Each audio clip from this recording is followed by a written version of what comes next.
po ako since 9 a.m. yesterday. So parang right now, hindi ko siya mag-process totally. And recently lang po, yung women's wear ko, binili siya off the runway. So I'm just really grateful for nabili na siya. just everything that Galing is naman. happening right now. Prince, how are you feeling right now? Well, this is my second year po. Last year kasali po. Then, hindi ko po ini-expect. Kasi nakita ko po yung mga kasali. Tulad yung mga collection ni Ron, ni Bandro, and yung the other designers po. Sobrang happy. Well, hindi pa po masyadong nag-sink in, pero sobrang masaya po. So saan yung gagastusin yung 70K? Ron. Anong unang mong bibilin sa 70K? I'll probably treat my friends because they helped me here. The scraps na nakuha ko po from my designer. So I'll treat them. Right Prince? Unang mong bibilin sa 70K? Lagay ko muna po sa bank. Okay. Para pag-isipan ko yung ano po yung Paano lumago? yung gagawin. Paano nyo naisip yung designs nyo, Ron? Kasi I really love Isa rin. I love flowers.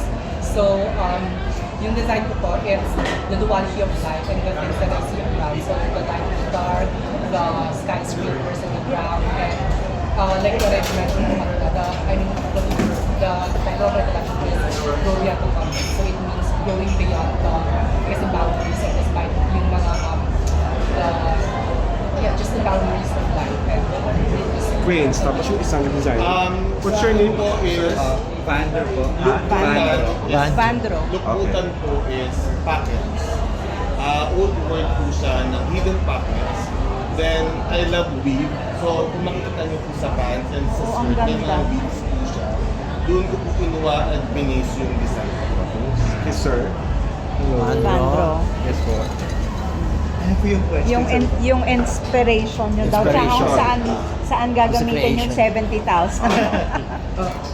For the inspiration of Ensemble, basically, I just it's since the theme is twinning, I went to that direction na parang ano ba, should I make it a literal twinning or a different kind of twinning? So doon ako nag concept ng design ko. It's a paternal twins na different look pero same pa rin sila. Connected together pa rin sila. So doon yung inspiration niya. And then, I just use yung mga at my studio, I have all the retazos na I used before from my collections. So doon ako kumuha ng mga fabrics, mga leftovers. Kasi sayang, I'm an advocate of a slow fashion at the same time and sustainability of course. And part of it is I'm a streetwear designer. So it's very fun to incorporate yung mga retaso fabric to make it new. So it's very fun. It's very parang it's nice to introduce to this generation na hey, come on, we can squeeze our creative juices by using these recycled materials. So doon po ako nagana ng inspiration. And saan mo gagamitin yung 70,000 na nakanalunan mo? For the 70,000 ko, for now I'll be saving it muna. Kasi ang hirap na panahon ngayon, so I just gonna save it muna and then think about kung paano ko siya ipapagawa. Kayo yung tatlo yung pinaka parang runway, fashion ready. How do you feel about Yeah. that? Yung observation ng mga tao. Uy, pwede na to sa professional rampahan. Rampahan. Pulido Outfits na. yung tatlo. Pulido. Start Ron. I like this outfit po. And then yung the outfit that you use for the Your creation. Runway creation. ready na daw. Your runway crea- ready na kayo. When we saw Your it, creation. ano na ba, very editorial. Pwede nang irampa. Pwede nang ipasauot sa artista. How do you feel about that? Kayong tatlo. I'm very grateful with ideas for nila or like what you think about my collection since I'm just a still designer po and I'm just starting. So just hearing such great praises from people that I don't know that I'm not close with, such a helpful experience. Prince. Prince. Ako po, thank you po, na-appreciate ko. I'm 43 years old na po. And parang, sabi natin late bloomer sa ganitong industry.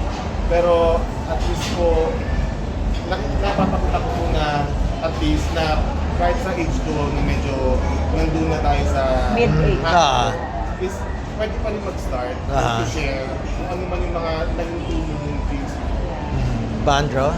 As a fashion designer, you always wanted to showcase talaga yung mga ginagawa mo. And you're always ready na, uy, kapag nano to, be ready na with the outcome. So parang ganun po lagi yung mindset ko. So always be ready with kung ano man yung mahaharap mo. For example, they saw your look na very runway ready, then be ready for it. Parang ganun lang po yun.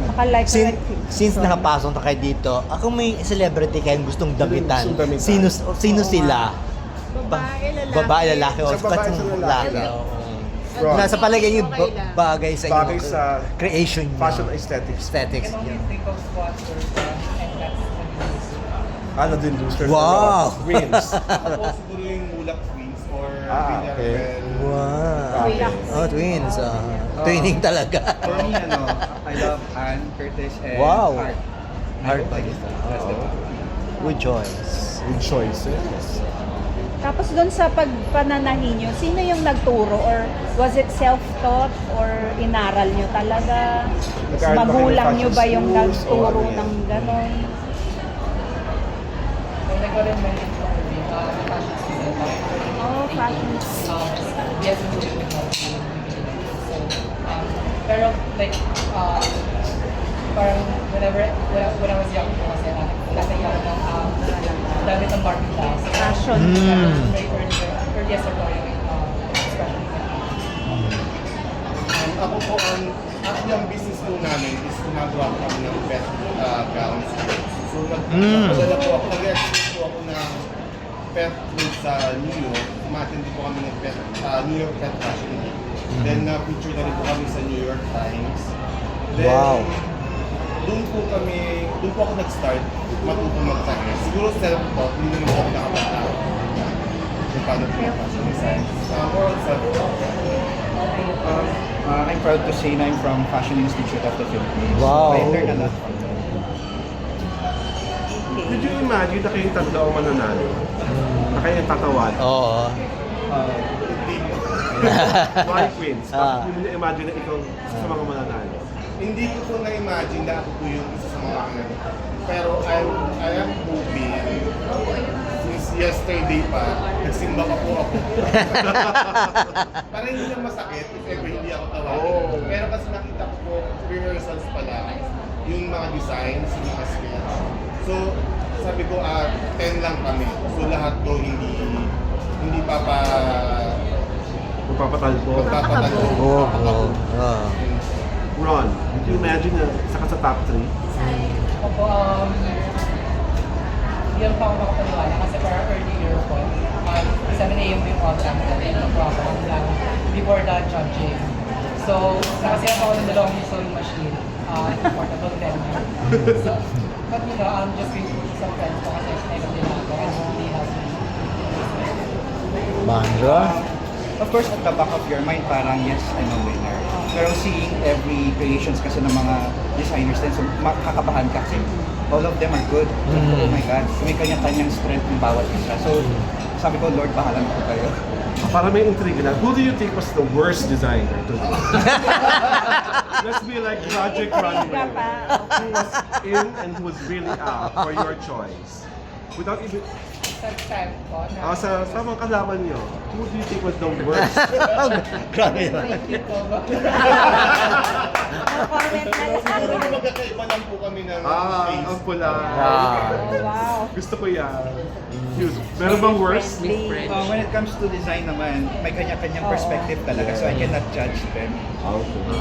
Thank you, guys. Pero sa mga designers natin na kilala ngayon, sino yung mga idol nyo? Fashion designers. Fashion design. Marami. Siguro pag local, I love classic po kasi.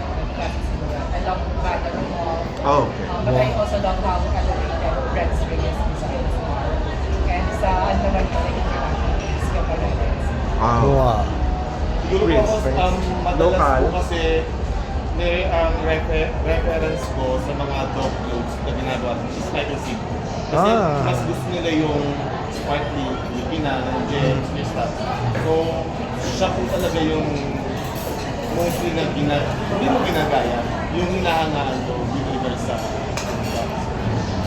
Bandro. Locally, I admire super idol Kai Santiago. And Ralph Simmons International.